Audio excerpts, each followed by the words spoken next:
자, 여러분 안녕하세요. 반갑습니다. 김동수 교수입니다. 오늘 부동산 세법 문제풀이 20강 시간이 되겠는데요. 여러분 교재 211쪽 문제 55번부터 살펴보겠습니다. 자, 상당히 좀 까다로운데요. 소득세법상 양도소득세 비과세 대상인 1세대 1주택을 거주자 갑이 특수관계가 없는 을에게 다음과 같이 양도한 경우 양도소득세 비과세에 관한 규정을 적용할 때 비과세 받을 세액에서 뺄 금액은 얼마인가? 처음 출제된 문제인데요. 지난 22회 때 출제가 됐습니다. 그러니까 이런 겁니다. 원래 1세대 1주택을 비과세 요건이 충족되는 사람이 팔면 세금이 없지요. 그런데 1세대 1주택이라 하더라도 허위계약서를 작성해서 업계약서라든가 다운계약서를 쓰게 되면 세금을 부득이하게 내는 경우가 있는 그런 문제인데요. 그래서 비과세 받을 세액에서 뺄 금액은 얼마인가 라는 겁니다. 자, 매매 계약 체결일은 2015년 7월 10일이고요. 자, 실지 계약서상 거래가액은 계약서는 얼마입니까? 3억 5천이네요. 계약서에는 3억 5천을 쓰고 실지 거래 가격은 3억에 팔았죠. 그런데 계약서에는 3억 5천을 썼으니까 업계약서가 되겠죠. 그런데 가부 주택의 양도소득세 비과세에 관한 규정을 적용하지 않았을 때 산출세액은 3천입니다.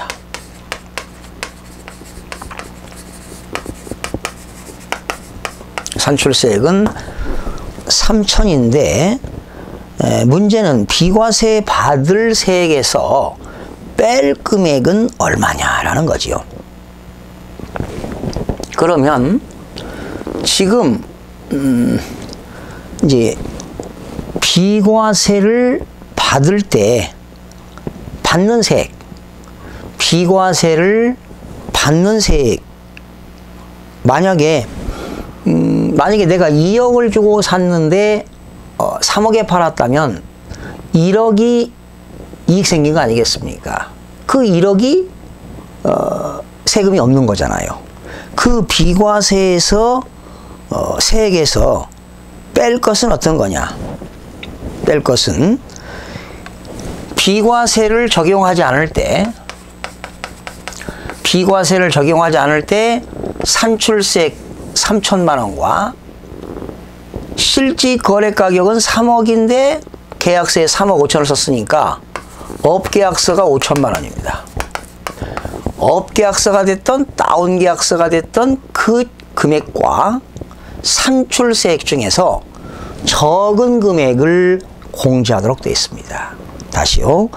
비과세 받을 세액에서 공제되는 금액은 그 업계약서에 쓴 차액과 비과세가 되지 아니하는 산출세액 중 적은 금액을 공제하는 거기 때문에 결과적으로 비과세 받을 금액에서 3천만 원을 공제하게 되는 겁니다. 그러니까 정답은 3천만 원인데요. 글쎄 앞으로 이런 문제는 뭐 출제가 되지 않겠죠. 네. 56번입니다. 양도소득세에 관한 설명으로 틀린 것. 국내 소재 부동산을 양도했다. 양도소득 과세표준은 종합소득의 과표와 퇴직소득 과세표준과 구분하여 계산한다. 맞죠? 양도차익 계산 시 증여에 의하여 취득한 토지는 그렇죠. 증여받은 토지는요. 취득 시기가 증여받은 날을 취득 시기로 합니다. 양도소득 금액의 총 수익 금액은 당연히 양도가액이 되겠죠. 4번이 틀렸네요. 양도차익은 양도가액에서 장기보유 특별공제를 간다. 틀렸죠. 양도차익은 양도가액에서 필요 경비를 차감해야 양도차익이 나오고요. 양도차익에서 장기 보유 특별공제를 차감하게 되면 양도소득 금액이 나옵니다. 양도소득 금액에서 양도소득 기본공제를 차감하면 양도소득 과세표준이 나오죠. 4번이 틀렸고요. 여러분, 미등기 자산은 몇 프로 적용합니까? 70%입니다. 그리고 미등기를 양도할 때는 장기 보유 특별공제와 양도소득 기본공제를 공제하지 않습니다. 자, 57번입니다. 소득세법상 1세대 1주택 비과세 요건 7년 보유했네요. 고가주택에 대한 세액계산 규정이다. 자, 여러분, 1세대 1주택은 비과세지요. 그러나 9억 원이 초과하는 고가주택을 양도할 때는 전체를 과세하는 것이 아니라 9억 원 초과분에 대해서만 과세합니다. 그러면 고가주택의 양도차익은 어떻게 구합니까? 고가주택의 양도차익은 일반적인 경우에 양도차익 곱하기 양도가액분의 양도가액 마이너스 9억 원이 되겠죠. 이렇게요. 정답은 9억이 되겠고, 그 다음에 여러분 1세대 1주택은 장기보유 특별공제가 1년에 8%입니다. 3년 이상 보유하면 24%가 되겠죠. 그러면 7년 보유했습니다. 7년 보유했으니까 7년이니까 몇 프로입니까? 1세대 1주택을 3년 이상 4년 미만은 24%입니다. 그러니까 1년에 8%란 얘기죠. 그러면 7년이면은 8%씩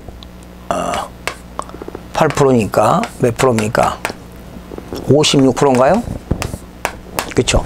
56%를 공제합니다. 그리고 양도소득 과세표준은 양도소득 금액에서 양도소득 기본공제 250만 원을 공제하니까 정답은 5번이 되겠습니다. 자, 58번입니다. 소득세법상 양도소득세 비과세 요건을 충족하지 못한 상태에서 국외 이주 후 오랜 기간 경과 후 양도하여 양도시까지 발생한 모든 양도차익이 비과세가 되는 불합리를 해소하기 위하여 비과세 요건이 강화되었는데 국외 이주로, 여러분 국외 이주할 때는 출국 후 국내 주택을 2년 이내에 양도해야만이 비과세를 받을 수가 있습니다. 그러니까 1세대 1주택자가 국외 이주, 해외 이주법에 의해서 국외로 이주하는 경우는 출국일로부터 2년 이내에 양도해야 비과세가 되겠습니다. 정답은 1번 되겠고요. 59번입니다. 소득세법상 보유기간이 2년 10개월 미등기된 토지입니다. 과세표준이 1억이죠? 산출세액은 과라. 그런데 거기 단 초과누진세율은 단과 같다. 이거는 혼란을 시키기 위한 것이고요. 미등기로 팔면은 그냥 과세표준에다가 70%지요. 그러면 과표가 1억이니까 70%면 얼마입니까? 정답은 7천만 원이 되겠습니다. 그냥 미등기 양도재산은 최고세율 70%를 적용하게 되는 겁니다. 7천만 원 되겠고요. 60번입니다. 소득세법상 거주자가 2014년 7월 1일 국내 소재 주택을 취득하여 등기한 후 2016년 7월 10일 날 양도하였다. 그러면 2015년, 16년, 15년, 16년 3년이 안 됐군요. 과표가 1천만 원인 경우 양도소득세 1세대 2주택이랍니다. 여러분 1세대 2주택일 때 초과누진세를 적용하잖아요. 근데 과표가 얼마입니까? 1,000만 원이잖아요. 여러분 양도소득세 과표가 1,200만 원 이하일 때는 6%를 적용합니다. 여러분 주택은 1년 이상 보유하고 팔면 무조건 6단계 초과누진세를 적용하는데요. 과표가 1,200만 원 이하일 때는 6%가 되기 때문에 정답은 1번이 되겠네요. 61번.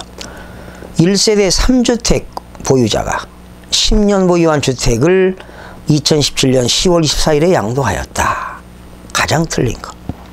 지금 1세대 3주택자가 양도했네요. 실질거래 가격에 의하여 당연히 양도 차익을 계산합니다.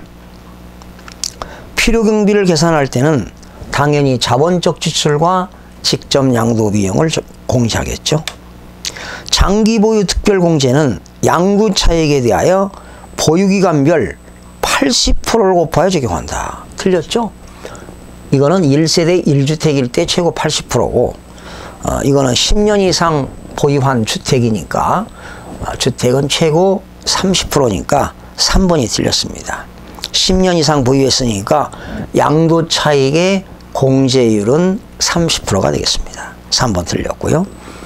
4번. 양도소득 기본공제는 연 250만 원을 공제하여 양도소득 과세표준을 계산한다. 맞습니다. 5번. 양도소득세율은 6단계 초과 누진세율 6%부터 40%를 적용하며 부동산 가격이 급등하였거나 급등할 우려가 있는 지정지역 안의 주택인 경우는 100분의 10을 더한 세율을 적용한다. 그러나 보유기간이 1년 미만인 경우에는 몇 프로입니까? 40%지요? 주택일 때는.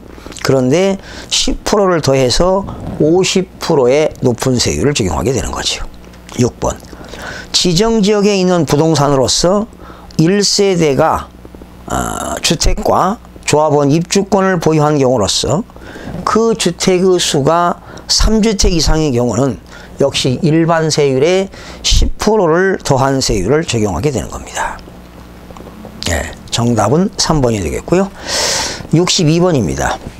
소득세법상 거주자 갑이 2008년 1월 20일 날 취득한 건물 3억 원짜리를 갑의 배우자 을에게 2012년 3월 5일자로 증여했다. 그리고 시가가 8억이죠. 그리고 을은 배우자는 증여받은 날로부터 2년 좀 지나서 2014년도에 건물을 병에게 10억에 매도하였다. 건물의 양도소득세에 관한 설명으로 옳은 것 그랬습니다. 자, 그러면 그림을 한번 그려보겠습니다. 자, 갑은요 언제 샀습니까? 2008년 1월 21일 날 취득했습니다. 그런데 을이라고 하는 배우자에게 언제 증여했나요? 2012년 3월 5일 날짜로 증여를 했습니다. 그런데 이때 을은 병에게 2014년 5월 20일 날 양도했습니다. 그럼 이때 배우자는 남편으로부터 증여받은 것을 몇 년 이내에 양도하면 5년 이내에 양도하게 되면 갑이 양도하는 것으로 봅니다. 갑이 양도하는 것으로 본다. 이것이 제목이 배우자 등 증여재산에 대한 이월과세입니다. 이게 제목이. 배우자 등 증여재산에 대한 이월과세인데요. 그러니까 배우자는 남편으로부터 증여받은 재산을 5년이 지나고 양도해야 돼요. 자, 1번.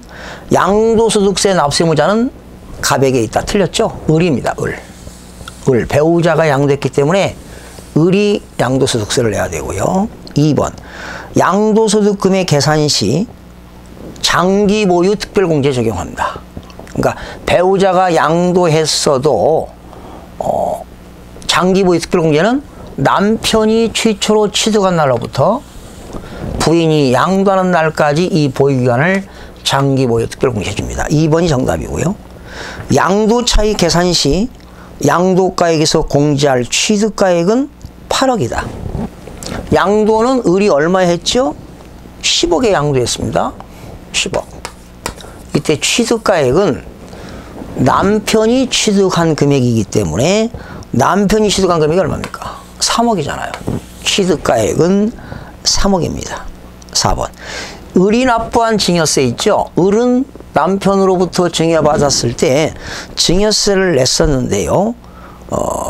세액공제가 되는 게 아니라 부인이 냈던 이 증여세는 필요경비로 공제입니다. 필요경비로 공제해 줍니다. 4번도 틀렸고요. 양도소득세에 대한 갑과 을이 연대하여 납세의무를 진다. 연대하지 않습니다. 을이 납세 의무를 져야 됩니다. 을. 그러니까 연대 납세 의무는 없다. 을이 세금을 내야 됩니다. 63번입니다. 소득세법상 거주자 갑이 특수관계자인 거주자 을에게 등기된 국내 소재의 건물을 증여하고 을이 그로부터 4년 후 5년이 지나고 팔아야 되는데 4년 후 갑과 을 특수관계가 없는 거주자 병에게 양도한 경우 틀린 것. 결과적으로 이게 갑, 을, 병이네요. 갑이 증여했는데 을이 5년이 안 돼서 4년 갖고 있다가 병에게 양도했다.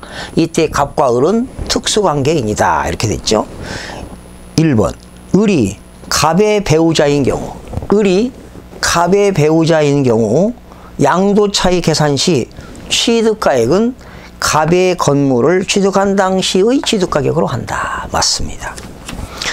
을이 갑과 증여 당시에 혼인관계에 있었으나 증여 당시는 갑과 을이 혼인관계였었는데 양도 당시에는 혼인관계가 소멸된 경우도 인정이 됩니다.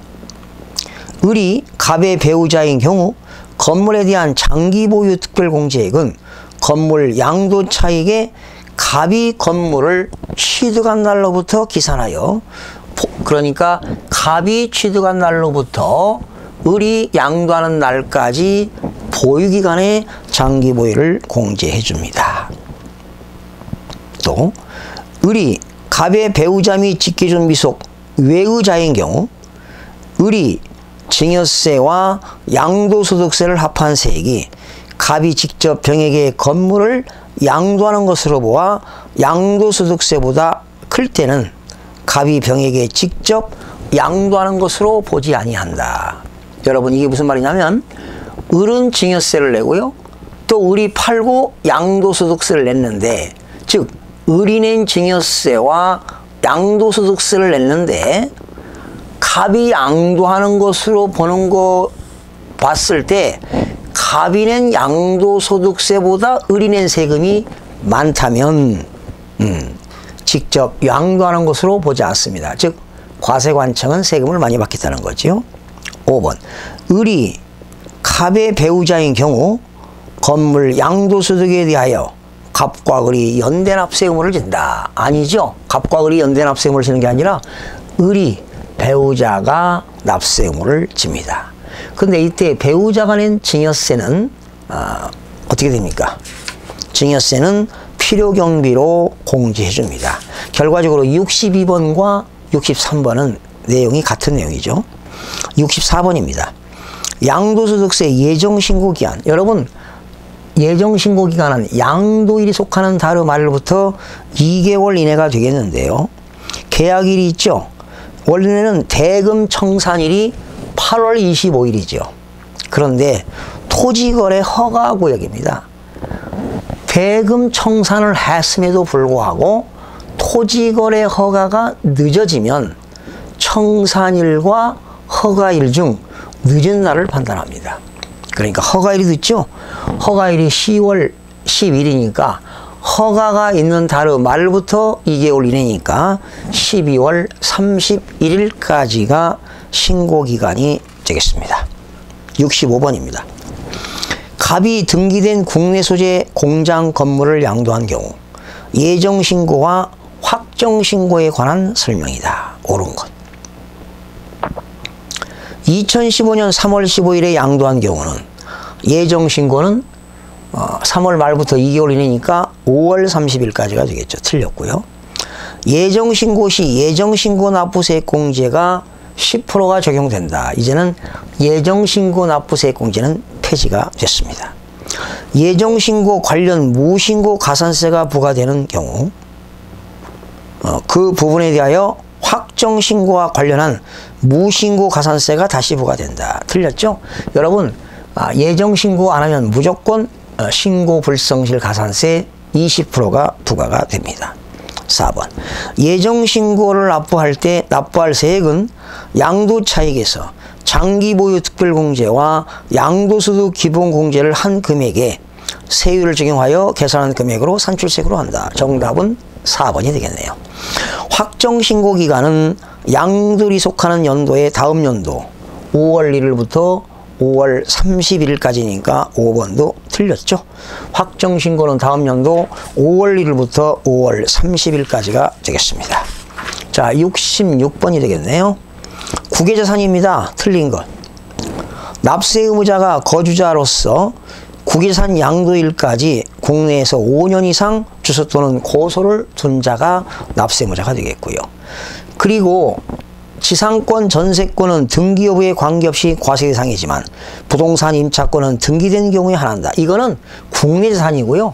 국외 자산은 무조건 등기 여부에 관계가 없습니다. 그리고 국외 자산은 미등기 자산 적용하지 않습니다. 2번이 틀렸고요. 국외 자산 양도가액은 실거래가로 합니다. 국외자산 양도소득세 과세표준을 계산할 때 장기보유 특별공제는 적용하지 않습니다. 여러분, 국외자산 양도는 장기보유 특별공제는 적용하지 않지만 양도소득 기본공제는 적용이 됩니다. 토지, 건물에 대한 양도소득세는 국외자산은요, 보유기간 관계없습니다. 그리고 6단계 초과 누진세율 6%부터 40%까지 적용이 되겠습니다. 그 다음에 67번입니다. 국외자산 양도에 대한 양도소득세 과세에 있어서 국내자산 양도에 대한 양도소득세 규정 중 준용하지 않는 것. 여러분, 국외자산은 무조건 실거래가로 계산합니다. 그리고 국외자산은 미등기 자산 적용하지 않습니다. 그리고 국외자산은 장기보유 특별공제를 적용하지 않습니다. 뭐 이런 것들을 알면 되겠고요. 자, 비과세 양도소득, 과세표준 계산, 부당행위 계산, 취득 및 양도 시기, 기준시가 산정은 국내자산은 적용하지만 국외자산은 기준시가 적용하지 않고요. 국외자산은 무조건 실거래 가격을 원칙으로 합니다. 그러나 실거래 가격을 확인할 수 없는 경우는 양도자산이 소지하는 국가의 양도 당시 현황에 따른 시가를 적용하게 되는 겁니다. 자, 68번입니다. 옳은 것. 거주자가 국외 토지를 양도한 경우 양도일까지 계속해서 10년간 국내에 주소를 두었다면 당연히 예정신고해야 되겠네요. 정답은 1번이 되겠네요. 비거주자가 국외 토지를 양도했다. 납세 의무가 있나요? 없지요. 비거주자가 양도하게 되면 국외 토지 양도하면 그 나라 세금 내는 거지 우리나라는 세금이 없습니다. 3번. 거주자가 국내 상가 건물을 양도하는 경우는 거주자와 주소지와 상가 건물의 소재지가 다르다면 상가 건물 소재지다. 여러분, 거주자가 국내 상가 건물을 양도했다면 원래는 주소지죠. 주소지. 물건 소지가 아니라 주소지. 주소지가 알 수 없다면 거소지가 되겠죠. 거소지. 그 다음 비거주자가 국외자산을 국내 주택을 양도할 때는 납세지는 국외 주소지다. 비거주자가 국내에 있는 부동산을 양도할 때는 국내 사업장 소재지입니다. 국내 사업장이 없다면 국내 원천 소득이 발생하는 장소라고 볼 수가 있고요. 5번. 거주자가 국외 주택을 양도한 경우 양도일까지 계속해서 5년간 국내에 주소를 두었다면 양도소득 계산 시 장기보유 특별공제가 적용된다. 여러분, 국외자산은 장기보유 특별공제가 적용되지 않습니다. 5번도 틀렸고요. 정답은 1번이 되겠습니다. 자, 69번부터는 마지막 다음 시간 마지막 시간 1강 시간에 여러분 마지막 시간에 찾아뵙겠습니다. 여러분 대단히 고맙습니다.